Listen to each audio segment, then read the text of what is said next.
Chapter 6. Brendan Espinoza. A prophet is not without honor, but in his own country, and among his own kin, and in his own house. That's a quote from the Bible, King James Version. It turns out this applies to YouTubers as well. Here I am, ready to shoot the greatest video in the history of humanity, and I can't get anybody to help me. Come on, you guys, I plead with my fellow vidiots, members of Hiawassee Middle School's video club. You can't all have dentist appointments. It's against the laws of probability. All right, you got me, admits Hugo Verberg, raising his hands in surrender.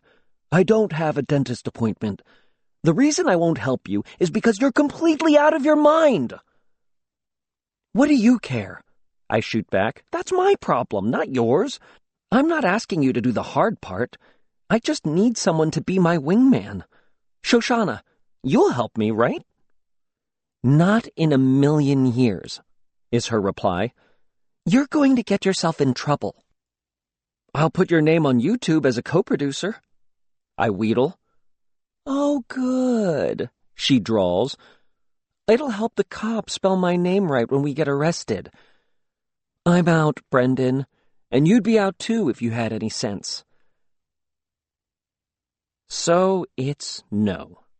No from Hugo, no from Shoshana, no from Barton, no from the whole video club.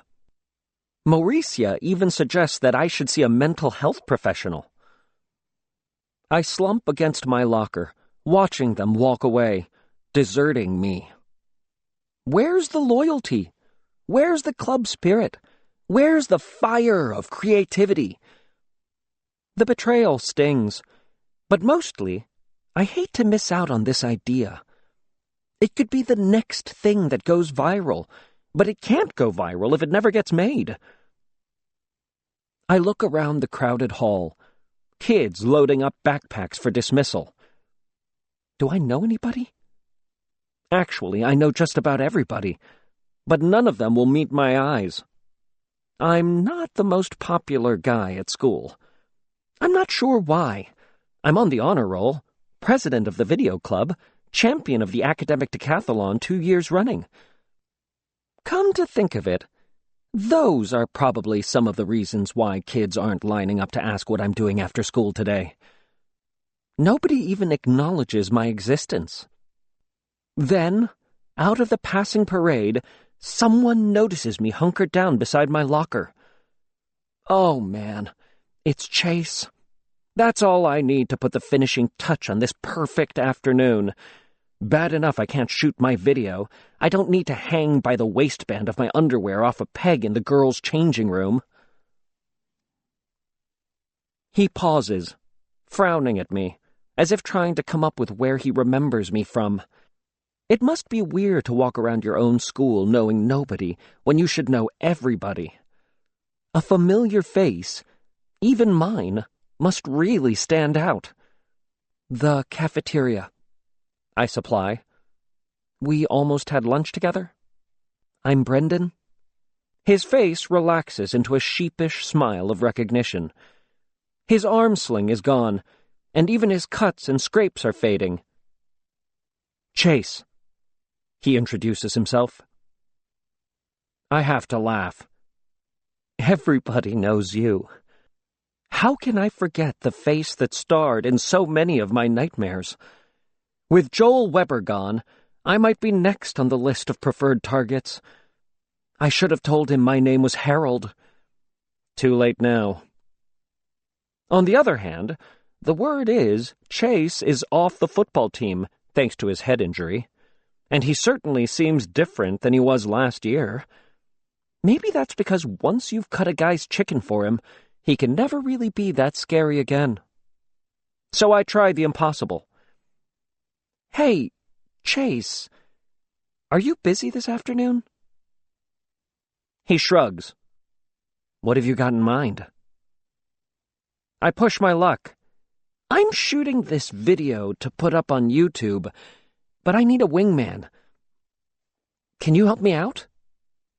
Part of me is screaming, "Abort! Abort!" It's one thing to coexist in a world with people like Chase Ambrose. It's quite another to recruit the guy for something nobody else will touch.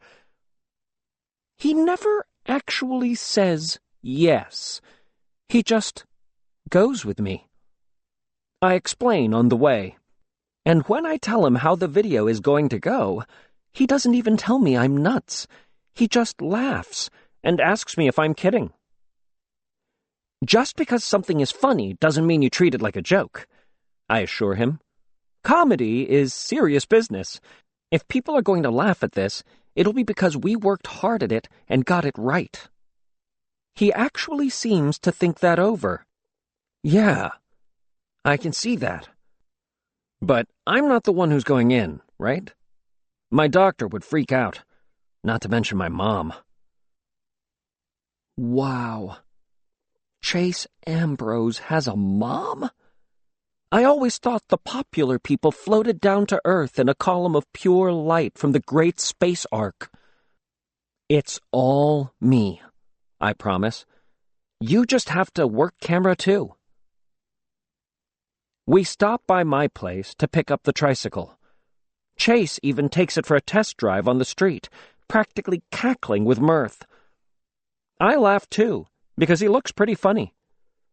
He's a tall guy, so as he pedals, his knees rise up around his ears. My mother comes out to investigate the ruckus. When she sees who I'm with, she's practically ready to dial 911. I can't really blame her. When the Chases of the world hang out with me, it usually means I'm about to be dangled by my feet out a high window. I'm fine, Mom, I soothe her. Chase is helping me on a video project. Good to meet you. Chase introduces himself politely. She's tight-lipped. Oh, we've met. I get Chase out of there before Mom says something I'll regret. We head downtown, taking turns alternately riding, pulling, and carrying the trike. Our destination? The Shiny Bumper car wash on Bell Street. I hand him the school flip cam, and he goes off to distract the attendants. Chase is even better for this than one of the vidiots, because he's kind of a celebrity around town. Not just a star athlete, but the son of the last star athlete. Plus, everybody's heard about his accident over the summer, so all the attention is on him. That leaves me free to sneak around the back and put on the headband with the other camera mounted on it. A waterproof GoPro I brought from home. Sneaking ahead of the next car, I place the tricycle on the conveyor, bracing my wheels against the tire block that moves vehicles through the washing tunnel. Then, I sit down on the trike, reach up to the camera, and hit record. My heart is pounding, and I'm tense with anticipation. This is it. The moment of truth. The conveyor pushes me, and the first blast of water hits. It's all I can do to keep from screaming. It's ice cold. Considering the research and planning I did to get ready for this stunt, it never occurred to me that they'd use cold water in a car wash. I take hot showers. Why wouldn't cars? The frigid blast has my heart beating so fast it's practically popping out of the top of my head. I try to tell myself to get used to it, but it's not possible. I'm hyperventilating to the point where I can't get any air in. Just when I'm about to pass out and topple off the trike, the water stops. Gasping for breath, I glance over to the observation area. Sure enough, there's Chase, filming. I experience a surge of relief. The only thing worse than going through this would be going through this for nothing. My reprieve is short-lived. The soap is next, pelting down on me like wet snow. They only know two temperatures in here, cold and colder. Two gigantic spinning brushes come at me on robotic arms. I'm vaguely aware that my glasses are gone. That's not important, though. I reach up and confirm that the GoPro is still strapped to my head. Out of the corner of my eye, which stings now, from the suds, I see that Chase is still following along. He's hysterical with laughter, but the camera is steady in his hands, and that's the main thing. The rinse cycle is next. More hyperventilating, followed by a blast of wind that threatens to hurl me off the tricycle. Actually, it's great. It's the dryer. And it's hot. Even better, it means I'm coming to the end. There should be light at the end of the tunnel. But I can't make out much. I lost my glasses when the brushes did their thing. When the door lifts, I pedal out of there, nearly running over Chase. He never stops filming, not even when the manager turns off the machinery and comes to chew us out.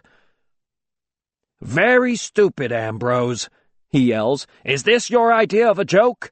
You could have gotten him killed, you know. This isn't the first time you've put people in danger in this town. I'm surprised you didn't have a few cherry bombs left over. I'm calling the cops." "It isn't Chase's fault," I managed to croak. "It's mine." I have very little strength left, but I have to speak up. "The whole thing was my idea. It's my video project. I talked Chase into helping me."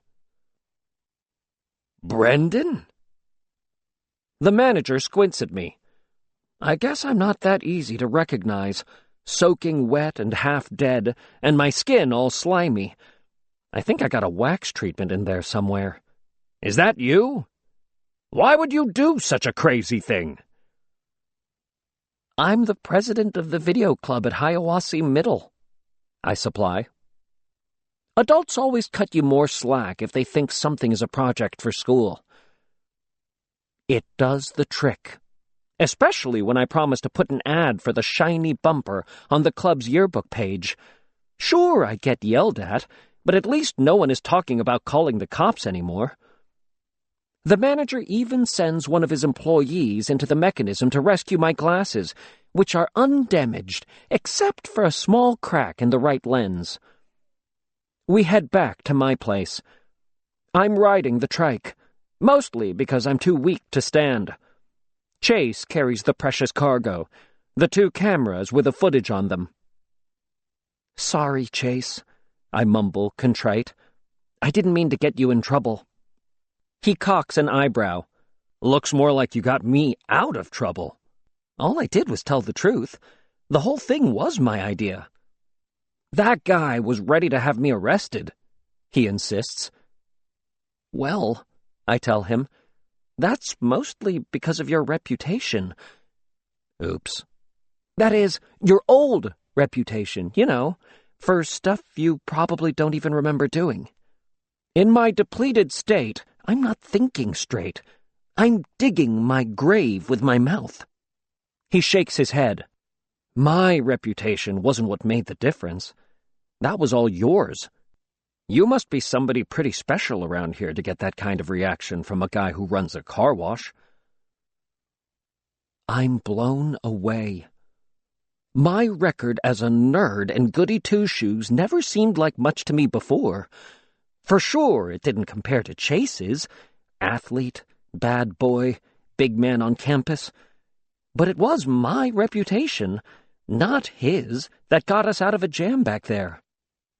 At my house, we managed to sneak upstairs without Mom getting a look at her baby boy in such a state of disrepair.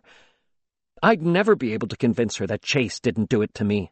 A bully palooza where I was half drowned in the river and had my glasses smashed by a ball-peen hammer.